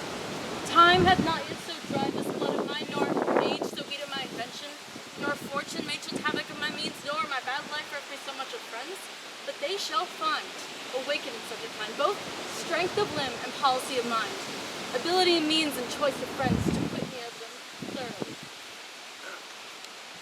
Pause a while, and allow my counsel to sway you in this case. Your daughter here, the princes have left for dead. Let her for a while be secretly kept in and published that she is dead indeed. Maintain a mourning ostentation, and on your family's old monuments hang mournful epitaphs, and do all rites that appertain to her burial. What shall become of this? What will this do? Marry, this, well carried, shall slander to remorse. That is some good. But not for that dream I on this strange course, but on this travel, look for greater birth. Her dying, as it might let me be tamed. On the instant she was accused, shall be lamented, pitied, and excused of every hearer. For it so follows out, that what we have we prize not to the worth as we enjoy it. It's being lacked and lost. Why then we rack the value? Then we find the virtue that possession will not show us what was ours. And so shall it fare with Claudio, that when he shall hear that she died upon his words, the idea of her life shall sweetly creep back into a study of imagination, and every lovely organ of her life shall come apparelled in more precious habit, more moving, delicate, and full of life, than when she ever lived indeed. Then shall he mourn, if ever love had interest in his liver, and wish he had not so accused her, though he thought his accusations true. And let all this come to be, and doubt not but success will fashion this event in better shape than I could ever lay it down in likelihood. And if all aim let this be levelled false, then the supposition of the lady's death shall quench the wonder of her infamy. And if it sorts not well, then you may conceal her as best fits her wounded reputation, in some reclusive, religious life, away from all eyes, tongues, minds, and injuries. Signor Leonardo, let the friar advise you. And though you know mine inwardness and love is most unto the prince and Claudio, yet by mine honor I will deal in this as secretly and justly as your soul should with your body. Being that I have flown grief, the smallest time I lose them. 'Tis well consented presently away, for to strange sores stranger they strain the cure. Come, lady, die to live. This wedding day perhaps is but for long. Have patience. Endure. Lady Beatrice, have you wept all this while? Yea, and I will weep a while longer. I will not desire that. Have no reason. I do it freely. Surely I do believe your fair cousin is wrong. How much might the man deserve of me that would right her? Is there any way to show such friendship? A very even way, but no such friend. May a man do it? The man's often, but not yours. I do love nothing in the world so well as you. Is not that strange? Strangest a thing I know not. Were it possible for me to say I love nothing so well as you. But believe me not. And yet I lie not. I confess nothing, nor I deny nothing. I am sorry for my cousin. By my sword, Beatrice, thou lovest me. Do not swear and eat it. I will swear by it that I love you, and I will make him eat it that says I love not you. Will you not eat your word? No sauce that can be devised to it. I protest I love thee. Why then God forgive me. What offense, sweet Beatrice? You have stayed me in the happy hour. I was about to protest that I love you. And do it with all thy heart. I love you with so much of my heart that none is left to protest. Come, bid me do anything for thee. Kill Claudio. Not for the wide world. You kill me to deny it. Farewell. Beatrice! I am gone though I am here. There's no love in you. Nay, I pray you let me go. Beatrice! In faith, I will go. We'll be friends first. You dare easier be friends with me than fight with mine enemies? Is Claudio thine enemy? Is he not approved in the height of villain that hath slandered, scorned, and dishonored my kinswoman? Oh God, that I were a man. What bear in her hands until they come to take hands, and then with public accusation, unmitigated rancor, uncovered slander. Oh God, that I were a man, I would eat his heart in the marketplace. Nay, but Beatrice! Toss on a man out a window, approve her saying. Beatrice! Sweet hero, she is wrong, she is slandered, she is undying. Beatrice! Princes and counties. A princely testimony, surely, a goodly count. Count confect, a sweet gallant, surely. God, that I were a man for his sake, or that I had a friend that may be a man for my sake. But manhood is melted into courtesies, valor into compliment, and men are turned only into tongue and trims one tune. He is now as valiant as Hercules that only tells a lie and swears. I cannot be a man with wishes. Therefore, I will die a woman for you. Terry! Good Beatrice! By this man, I love thee! Use it for my love some other way than swearing by. Think you, in your soul, the Count Claudio hath wronged your your hero? Yea, as sure as I have a thought or a soul. Enough. I am engaged. I will challenge him. I will kiss your hand. And so I leave you. By this hand, Claudio shall render me a dear account. As you hear of me, so think of me. Go, comfort your cousin. I must say she is dead. And so farewell.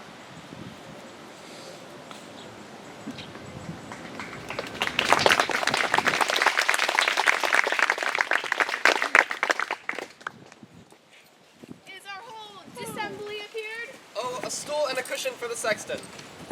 Which be the malefactors? Mary, that's I and my partner. Nay, that's certain. We have the exhibition to examine. Yes, but which are the offenders that are to be examined? Let them come before the master constable. Yea, Mary, let them come before me. What is your name, friend? Braccio. Pray write down Baraccio. Yours, Sirrah? I am a gentleman, sir, and my name is Conrad. Pray write down Master Gentleman Conrad. Masters, do you serve God? Yea, sir, we hope. Write down they hope they serve God. But write God first, for God defend, but God should go before such villains. Masters, it is thought that you are no better than false knaves, and it will be thought so shortly. How answer you for yourselves? Marry, sir, we say we are not. A marvelous witty fellow, I assure you, but I will go about with him. Come you hither, Sirrah, a word in your ear. It is thought you are no better than false knaves. Sir, say to you are none. For God, they are both in a tale. Have you written down that they say they are none? Master constable, you go now the way to examine. Let the watch come forth that are their accused. Yea, Mary, that's the eftest way. Masters, I charge you in the prince's name, accuse these men.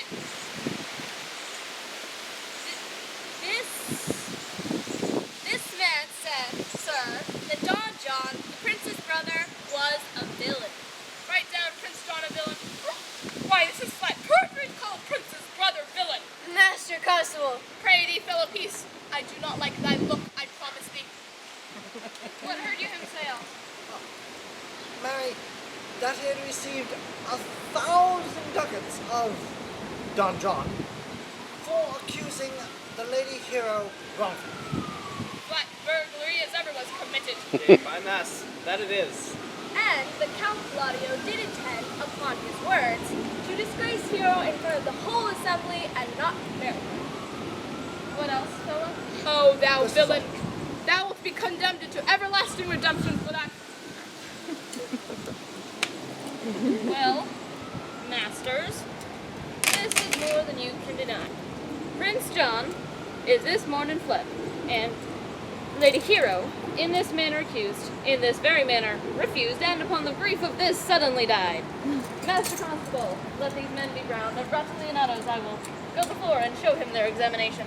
Come, let them be opinion. Let them be in the hands. Off, coxcomb! God's my life, where's the sexton? Pray write down the prince's officer coxcomb. Come, bind them, thou naughty varlet. Away! You are an ass! You are an ass!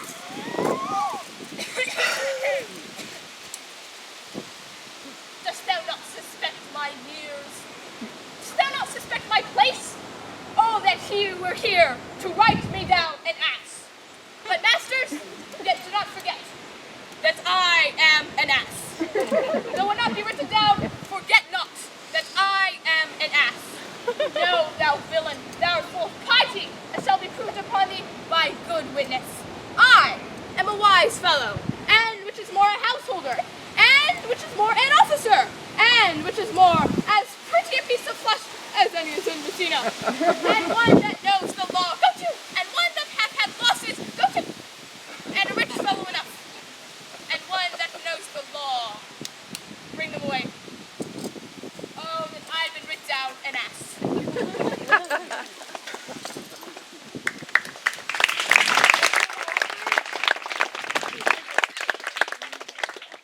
Go on thus, you will kill yourself. I pray thee, counsel, which falls into mine ears as profitless as water in the sea. Give not me counsel. No comforter to let mine ear, but such a one with wrong as just as mine. Bring me a father, so loved his child, whose joy of her is overwhelmed like mine, and bid him speak of peace. Measure his woe the length and breadth of mine, and let it answer every strain for strain is thus and thus, such grief for such. In every lineament, branch, shape, and form, if such a one smile, stroke his beard. The sorrow wag, cries, come beneath the throne, catch grief with proverbs, take with fortune drunk with candle wasters. Bring him yet to me, and I of him will gather patience. But there is no such man. For, brother, men can counsel and speak comfort to that grief which they themselves do not feel, but tasting it, their counsel brings passion, which before would give perceptual medicine to rage better strong, madness in the silk of thread, sharp ache with air, and agony with words. No. All men's law is to speak faith, those that think the road will know the sorrow, but no man's virtue, nor sufficiency to be so moral, he may tell a riddle of himself. Therefore give me no counsel. My griefs cry louder than advertising. Wherein do men from children nothing? I pray thee, peace. I will be flesh and blood, for there was never yet philosopher that could endure the toothache patiently. However, they have rid the style of gods and made a push at chance and sufferance. Yet, bend not all the harm upon yourself. Make those that do offend you suffer too. There thou speakest reason, nay, I will do so.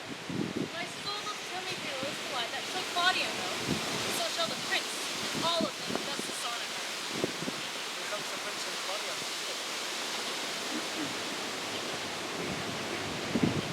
I'm dead. You dead? Here, my lord, some haste, may not.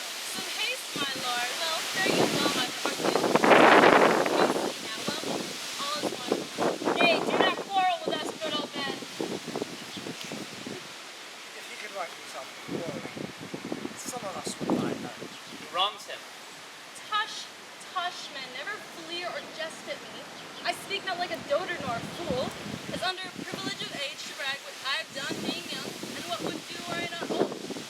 No, Claudio, to thy head, thou hast so wronged mine innocent child of me that I am forced to lay my reverence by, and, with gray hairs and bruise of many days, do challenge thee to the trial of a man. I say, thou hast belied mine innocent child. Thy slander hath gone through and through her heart, and she lies buried in a tomb with her ancestors, where never scandal saw prejudice of hers framed by thy villainy. My villainy? Thine, Claudio, thine, I say. You speak not right, old man. My lord, I'll prove it on his body, if you dare, despite his nice fence and active practice, his may of youth and bloom of lusthood. Wait. Canst thou so daft me? Thou hast killed my child. Still killest me, boy. Thou shalt kill a man. He shall kill two of us, and maybe he. That's no matter. Let him kill one first. When men well they left man to me. Come, follow me, boy. Come, sir boy. Come, follow me. Sir boy, I'll put you from your fighting offence. Nay, as I am a gentleman, I will. Brother, Content yourself. God knows I love her. She is dead, slandered to death by villains that dare as well answer a man indeed as I their tale has leavened by the tongue. Boys, apes, birds, jacking, sauce. brother, and What man I know them yea, and what they weigh, even to the utmost scribble. Boys scrambling outways in fashion-monging boys, of lie in common thumb, craven slander, go antically, share outward hideousness, and speak off half a dozen dangerous words, and they might hurt their enemies if they durst. And this is brother, and come, 'tis not. Do not you meddle, that me, Helen. Gentlemen both, we will not wait your patience. My heart is sorry for your daughter's death, but upon mine honor, she was charged with nothing but what was true and very full of proof. my lord. I will not hear you. No? Come, brother, away. I will be heard. Shall, or some of us will smart her. Ah, see, here comes the man you came to seek. Now, senor, what news? Good day, my lord. Welcome, senor. You're almost come to part, almost a prey. We'd like to have had our 2 noses snapped off with 2 old men without teeth. Leonardo and his brother. What thinkest thou? Had we thought, I doubt we should have been too young for that. In a false quarrel, there is no true valor. I came to seek you both. We've been up and down to seek you, for we are high-proof melancholy, and would fain have it beaten away. Wilt thou use thy wit? It is in my scabbard. Shall I draw it? Dost thou wear thy wit by thy side? Never any did so, though very many have been beside their wit. I will bid thee draw, as we do the minstrels. Draw to pleasure us. As I am an honest man, he looks pale. Art thou sick or angry? What? Courage, man. What though care kill the cat? Thou hast metal enough in thee to kill the cat.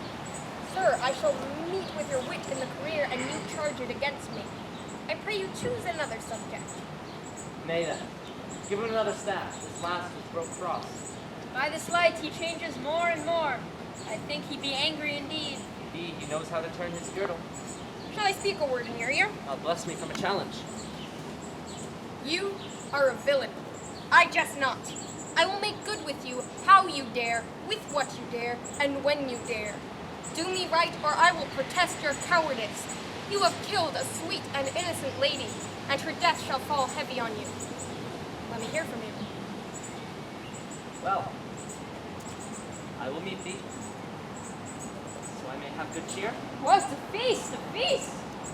I' faith, I thank him. He hath bid me to a casnet and a capon, the which, if I do not carve most curiously, say my knife's not. Should I find a woodcock too? Sir, your wit ambles well. It goes easily. I'll tell thee how Beatrice praised thy wit the other day. I said thou hadst a fine wit. True, said she, a fine little one. Nay, said I, he hath a great wit. Right, said she, a great gross one. Nay, said I, he hath a good wit. Just, said she, for it hurts nobody. Nay, said I, the gentleman is wise. Certain, said she, a wise gentleman. Nay, said I, he hath the tongues.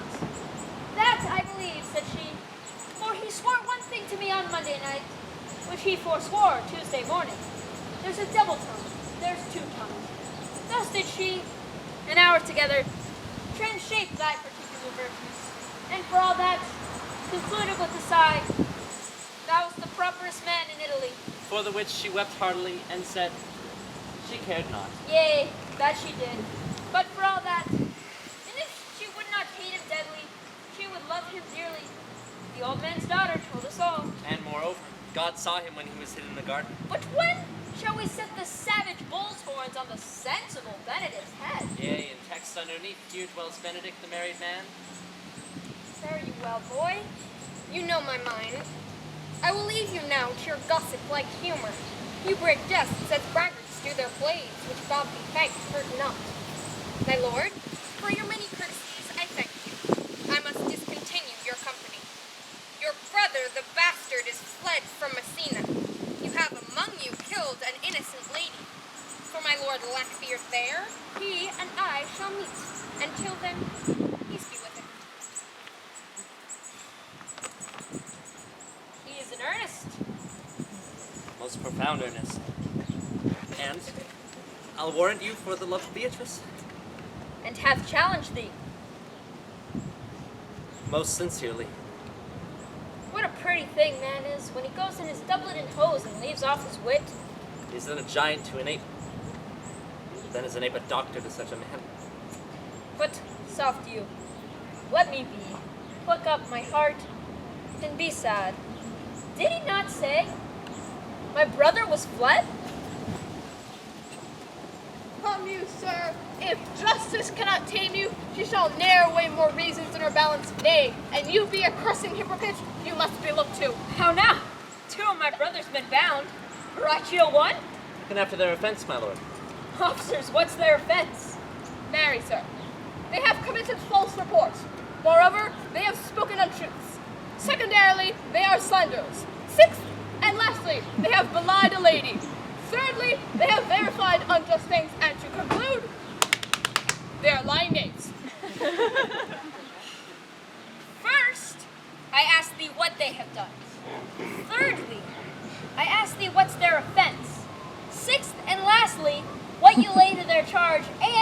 to conclude why they are committed. Rightly reasoned. It's his own division. Masters, who of you offended, you are thus bound to your answer. This learned constable is too cunning to be understood. What's your offense? Sweet prince, let me go no further to mine answer. Do you hear me? And let this count kill me, for I have deceived even your very eyes. What your wisdoms could not discover, these shallow fools have brought to light. When the knight overheard me confessing to this man how Don John, your brother, incensed me to slander the lady hero, how you saw me court Margaret in hero's garments, how you disgraced her when you should marry her. My villainy they have upon record, which I had rather seal with my death than repeat unto my shame. Lady is dead upon mine and my master's false accusations, and briefly, I desire nothing but the reward of the villain. Runs not this speech like iron through your blood? You've drunk poison whilst he uttered it. But did my brother set thee onto this? Yea, and paid me richly for the practice of it. He is composed and framed for treachery. Fled he is upon this villainy. Sweet hero, now thy image doth appear in the rare semblance that I loved at first. Come, bring away the plaintiffs. By this time our sexton hath reformed Signor Leonato of the matter. And masters, do not forget to specify, when time and place shall serve, that I am an ass. Here comes Master Signor Leonardo, and the sexton too. Which is the villain?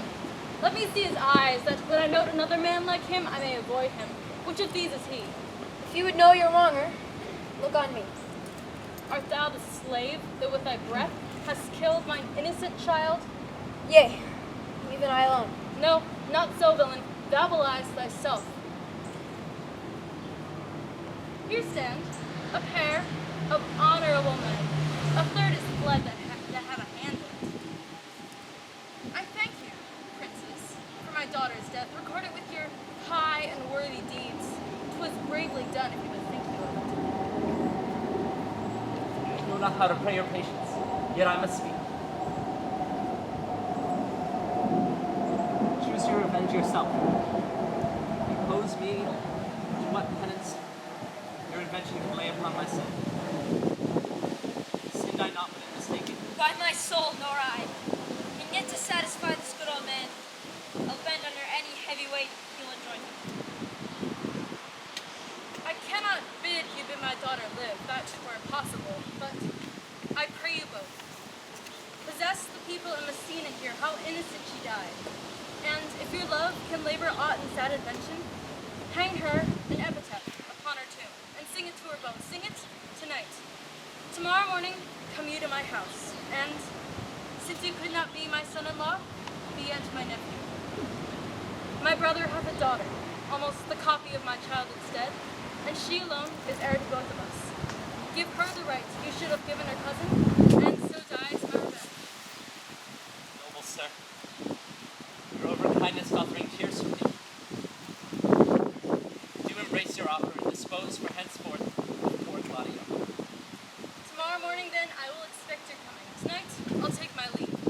This naughty man shall face to face be brought with Margaret, who I believe was packed in all this wrong, hired to it by her brother. No, by my soul, she was not, nor knew not what she did when she spoke with me. But always has been just and virtuous in anything I do know about it. Moreover, sir, which indeed is not under black and white, this plaintiff here, the offender, did call me ass. I beseech you, let it be remembered in its punishment. I thank thee for thy care and honest things. You speak like an ancient and most reverent youth, and I praise God for you. There's for thy pains. God save the foundation! Go, I discharge thee of thy prisoner, and I thank thee. I leave this errant knave in your worship's presence, which I beseech your worship to correct for the example of others. I wish your worship well, God restore your worship to health, and if a merry meeting be wished, God prohibit it. Come, neighbor. Until tomorrow morning, lords, farewell. Farewell, my lords. We look for you tomorrow. We will not fail. May find out more of this hero. Bring you these fellows on. We'll talk it over. Or acquaintance through with this lewd fellow.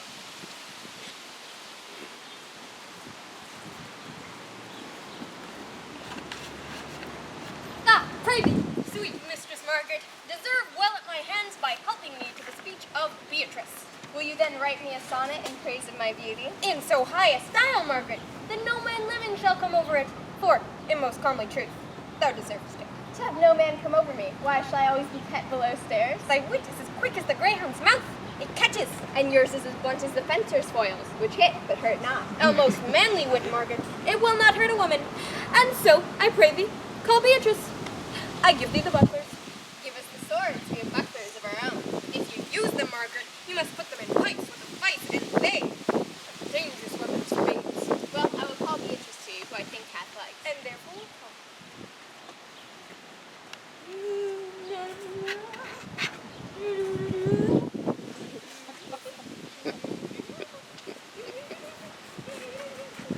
ah!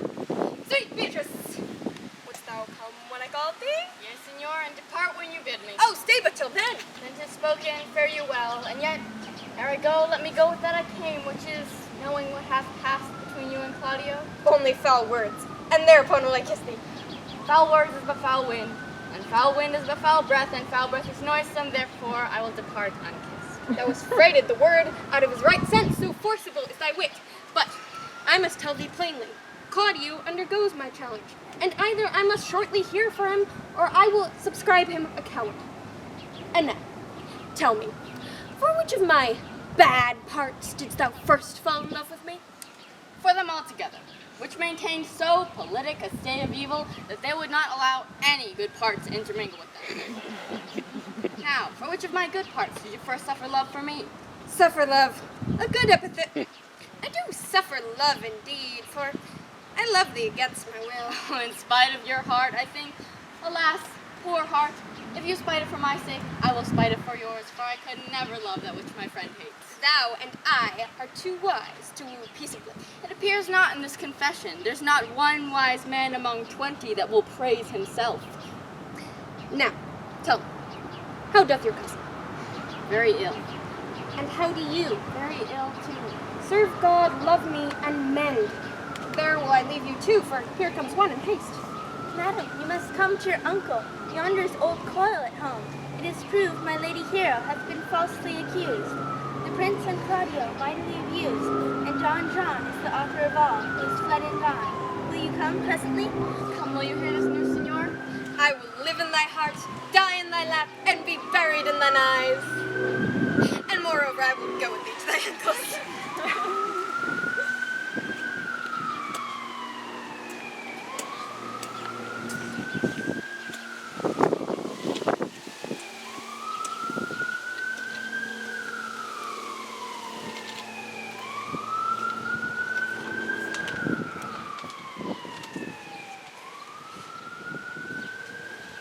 Done to death by slanderous tongues was the hero that here lies. Death, in guerdon of her wrongs, is her fame which never dies. So the life that died with shame lives in death with glorious flame.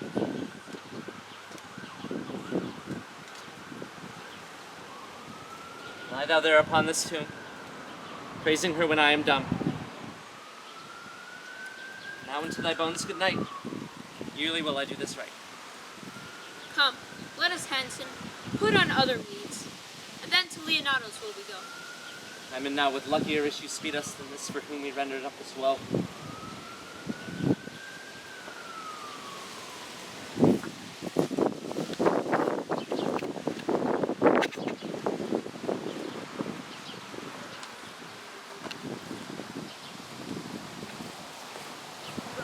Tell you she was innocent? So are the prince and Claudio, who accused her upon the error that you heard debated. But Margaret was in some fault for this, although against her will, as it appears in the true course of all the question. Well, I'm glad that all things shall tell that. And so am I, being else by faith and force to call young Claudio to a reckoning for it. Well, daughter, and you gentlewomen all, withdraw into the chamber by yourselves, and when I send for you, come to the mass. Prince and Claudio promised by this hour to visit me. You know your office, brother. You must be father to your brother's daughter and give her to young Claudio. Friar, I must entreat your pains, I think. What, senor? To bind me, or undo me, one of them. Senor Leonardo, truth it is, good senor, your niece regards me with an eye of favor. That I my daughter lent her, 'tis most true. And I do, with an eye of love, requite her. The sight whereof you had from me, from the prince, and from Claudio, but what's your will?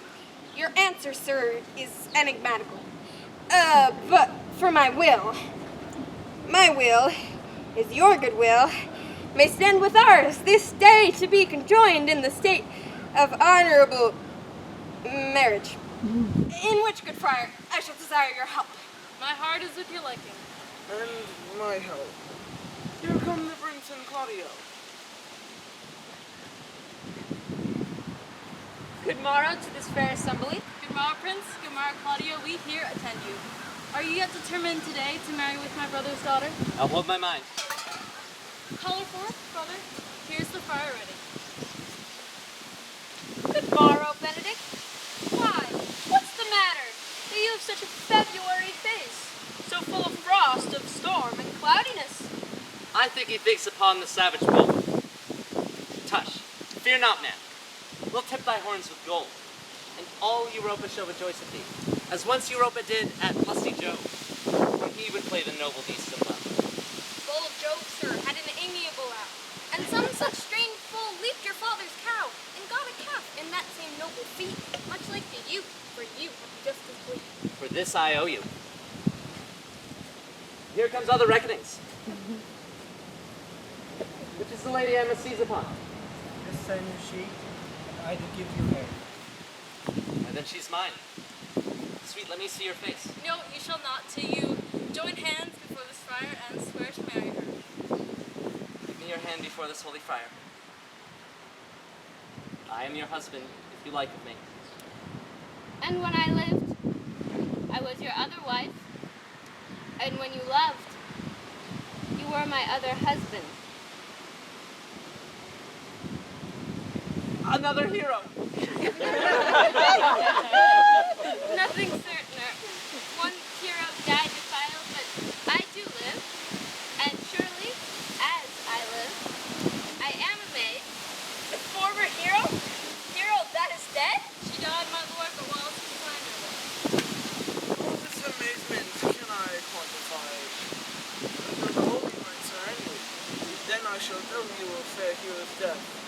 But meantime, let wonder seem familiar unto the chapel. A soft and fair friar. Which is Beatrice? I answer to that name. What is your will? Do not you love me? Why, no.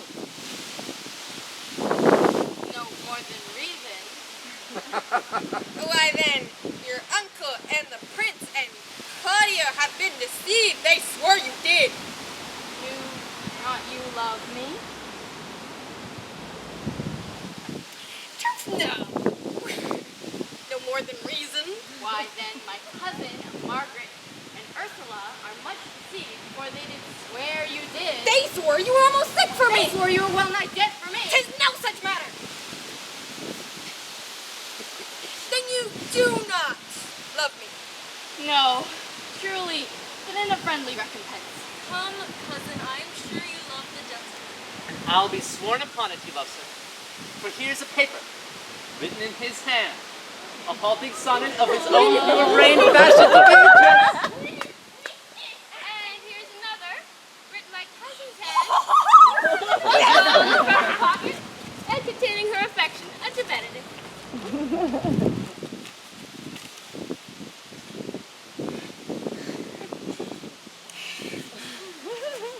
A miracle. Here is our own hands against our hearts. Come, I will have thee. But, by this